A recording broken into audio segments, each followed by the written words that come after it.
नमस्कार, मेरा नाम प्रवीण अलावत है। आप 90 डिग्री देख रहे हैं। सतलोक आश्रम की कार्यप्रणाली को लेकर जो साधु दास ने बड़े खुलासे किए थे, अब उसमें जो नई रिपोर्ट हम आपके सामने है लाने वाले हैं, वो पूरी तरीके से सनसनी मचा देगी।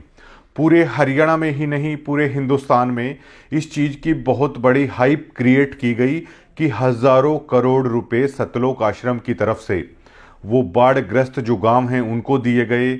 गरीबों के मकान बनाने को लेकर बहुत सारी हाइप है वो क्रिएट की गई। लेकिन जो साधु दास ने बताया वो हैरान करने वाला था कि आखिरकार हज़ारों करोड़ रुपए जो मैनेजमेंट दावा कर रही है लोगों की मदद के लिए उन्होंने किया, आखिर सतगुरु रामपाल जी महाराज के आदेशों की धज्जियां उड़ाते हुए भी, जो साधु दास के मुताबिक संत रामपाल जी महाराज ने जो आदेश दिया था कि साधु दास का घर पहले से भी अच्छा है वो होना चाहिए, तो क्या मैनेजमेंट ने संत रामपाल जी महाराज के आदेशों की भी धज्जियां उड़ा दी थी? अब इस मामले में जो नई अपडेट सामने आ रही है वो इस प्रकार है। बहुत सारे लोगों ने इस तरह की चीजें करने की कोशिश की कि क्या साधु दास झूठ बोल रहा है, क्या साधु दास आश्रम से जुड़ा हुआ व्यक्ति नहीं है। तो आप स्क्रीन पे भी देख पाएंगे,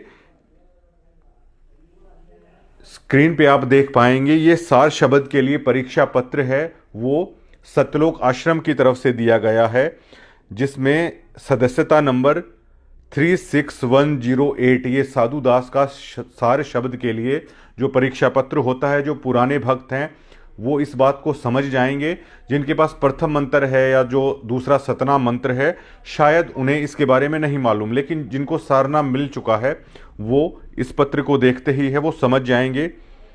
इसमें नीचे जो मैनेजमेंट कमेटी है सतलोक आश्रम है उनके नंबर लिखे हुए हैं।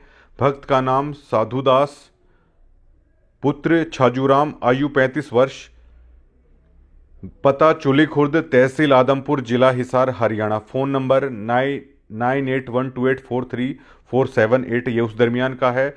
साधु दास के जब प्रथम मंत्र मिला उसकी इसमें डेट लिखी हुई है 15/2/2014, 11/7/2014 को सतनाम मिला, दूसरा मंत्र मिला, और सारनाम उसके 7 सालों के बाद साधु दास को मिला 19/12/2021 को। इसमें यह भी डाटा लिखा हुआ है कि हिसार तारीख पर वो कितनी बार आए। 120 बार साधु दास हिसार तारीख पर, यानी बरवाला कांड के केस को लेकर जब संत रामपाल जी महाराज की तारीख होती थी तो उस दरमियान भक्तों को बकायदा मैसेज करके बुलाया जाता था। और उसकी अहमियत आप देख सकते हैं कि बकायदा सतलोक आश्रम की तरफ से ये लिखा हुआ है कि वो हिसार तारीख पर कितनी बार आए। 120 बार जो कोर्ट की तारीख होती थी उस पर साधु दास गए। ये बातें पुख्ता सबूत हैं कि कितने पुराने भक्त हैं सतलोक आश्रम से जुड़े हुए साधु दास। इसमें यह भी लिखा हुआ है कि महीने में कितनी बार हैं वो हिसार में आते हैं। ये सार शब्द के लिए परीक्षा पत्र है। तो ये उस बात का पुख्ता सबूत है कि सार नाम जिन्होंने प्राप्त कर लिया, जो सतलोक आश्रम से जुड़े हुए हैं, उन लोगों को पता है कि सार नाम प्राप्त करने के लिए बहुत सारे साल लगते हैं, बहुत सारी अग्नि परीक्षाओं से गुजारते हैं आश्रम वाले।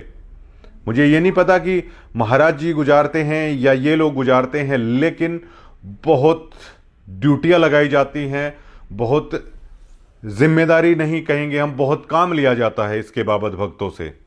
उसके बाद है ये सारनाम है वो दिया जाता है।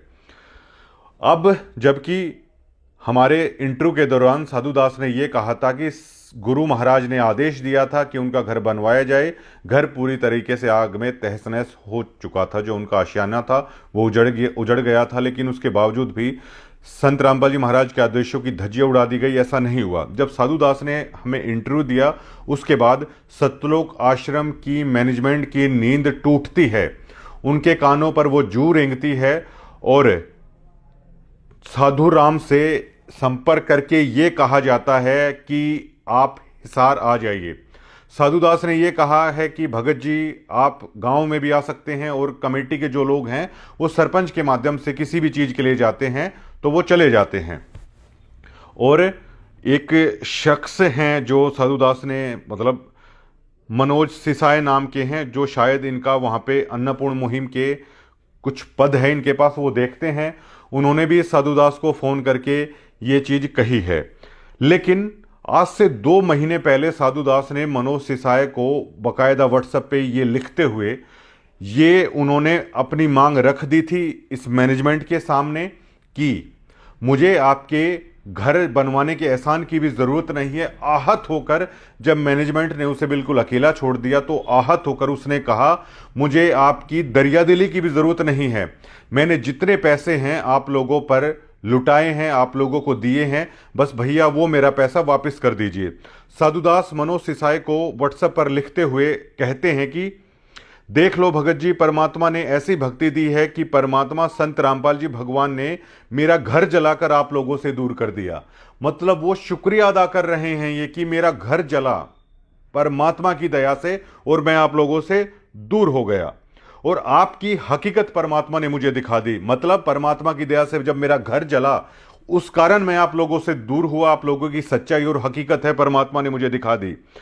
और कहा बेटा ये भक्त नहीं है, ये वो हैं कि चंपाकली को 500 मनीराम को 30 और इनके नाम का अंधा है जगदीश। ये गरीबदास जी महाराज की वाणी का जिक्र ये लिख रहे हैं साधुदास। इनके नाम का अंधा है जगदीश, ये परमात्मा को अंधा समझते हैं। मैंने आपसे ये झगड़ा जो खरक में हुआ है होने से पहले ही कह दिया था कि भाई साहब परमात्मा मेरे को अंदर से ऐसी प्रेरणा कर रहा है कि बेटा यहाँ दान के नाम पर 1 रुपया भी आप मत देना। इसलिए मैंने आपसे कहा भाई साहब मेरे पाठ और ज्योति के पैसे वापस दिलाओ, क्योंकि मेरा पैसा गलत जगह लग रहा है। आपने कहा पर्चियों को व्हाट्सएप करो, मैंने सोच रखा है कि किसी पत्रकार को बुलाकर ये जो चीज़ है, ये गुप्त जो चीज़ है वो सबको पता लगेगा। भाई साहब 2014 से चूली खुर्द में मैंने सबसे पहले नाम दीक्षा ली थी गुरुजियों से। किसी को आज तक मैंने दान के बारे में किसी को नहीं कहा कि मैंने आप लोगों को कितने पैसे दिए हैं।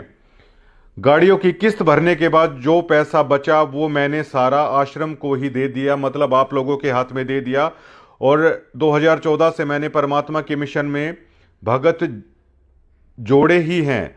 अब उन भक्तों के फ़ोन आते हैं कि मुझे कहते हैं वो कि भगत जी क्या हुआ जब आपका घर जल गया था। मैं कहता हूँ वहाँ आश्रम में चौधरियों की चलती है, कुछ गरीब भक्तों को तो इन मैनेजमेंट वालों का पता नहीं और कुछ चमचागिरी करते हैं।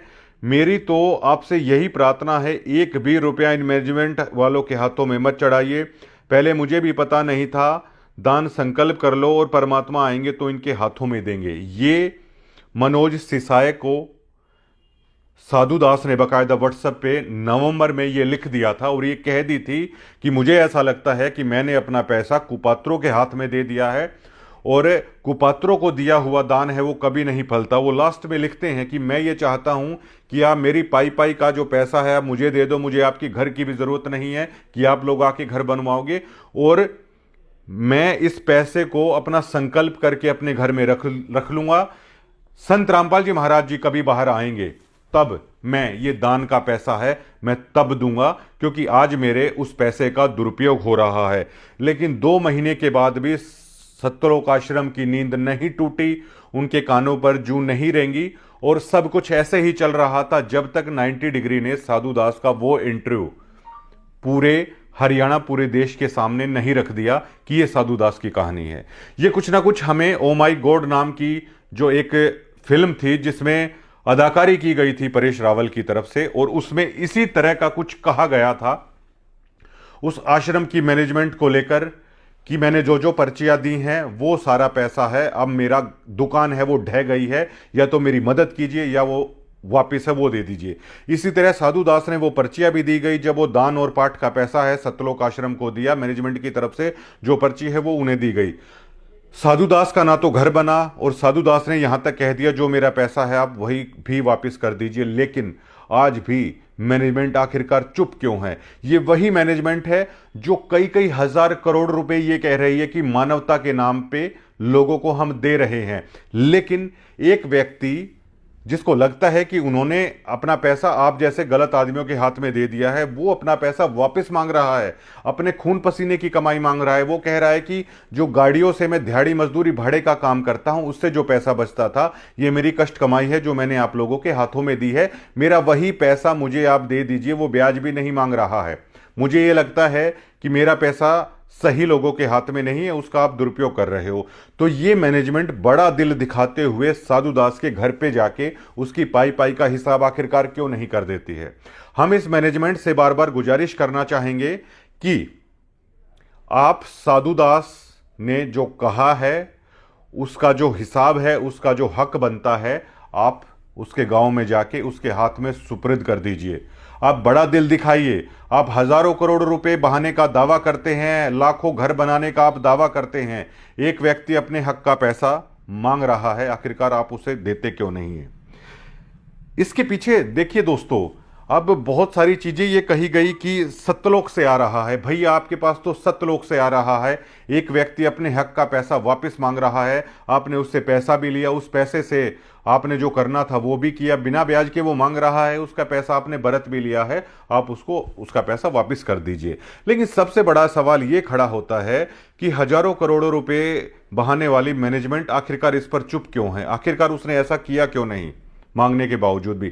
क्योंकि देखिए, अगर इस तरीके से भगत सच्चाई खोलने लगे, इस तरीके से अगर पैसा अपना वापस मांगने लगे, तो जो मौज उड़ाई जा रही है वो फिर कहां से होगी। साधु दास के मुताबिक जो उसके पैसे का गलत प्रयोग किया जा रहा है वो आखिरकार कैसे होगा, ये सभी चीजें बंद हो जाएंगी। और ये पहली बार किसी भगत ने खुलासा किया है कि कितनी खून पसीने की अपनी कमाई सतलोक मैनेजमेंट को दान के नाम पर ये लोग देते हैं। लेकिन इनकी आंखें इस कदर बंद कर दी जाती हैं सतलोक के नाम पे कि ये आपके चंदे के पैसे से नहीं हो रहा है, ये सतलोक से आ रहा है इतना सारा पैसा। लेकिन साधु दास ने 2 लाख दान दे दिया होगा, 3 लाख दे दिया होगा या 4 लाख दे दिया होगा, लास्ट 5 लाख दे दिया होगा, 10 से ऊपर तो नहीं जा सकता।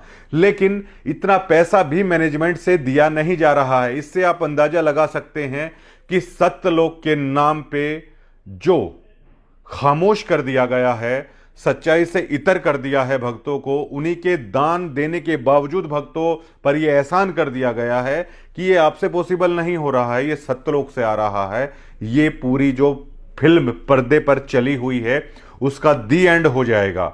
अब ये हरियाणा पूछना चाहता है इस सतलोक मैनेजमेंट से, 90 डिग्री सतलोक मैनेजमेंट से पूछना चाहता है, आप इस मुद्दे पर खामोश क्यों हैं, क्यों आप साधु दास को बुला रहे हैं। आप बड़ा दिल दिखाते हुए साधु दास के पास जाइए, वो आपका एहसान नहीं लेना चाहता कि आप उसका घर बना के दे दे, क्योंकि आप पहले ही उसने दावा किया है कि संत महाराज के आदेशों की धज्जियां उड़ा चले हैं।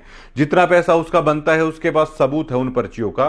आप साधु दास का जो मेहनत का पैसा है आप उसके हाथ में दे दीजिए, तब जाके हरियाणा के सामने ये चीजें आएंगी कि आप लोगों का मैनेजमेंट बहुत बड़ा दिल है, रखती है। अगर ऐसा नहीं होता है तो आज भी पूरा हरियाणा इस मैनेजमेंट से पूछना चाहता है कि आखिरकार क्यों ये मैनेजमेंट ऐसा कर रही है। धन्यवाद।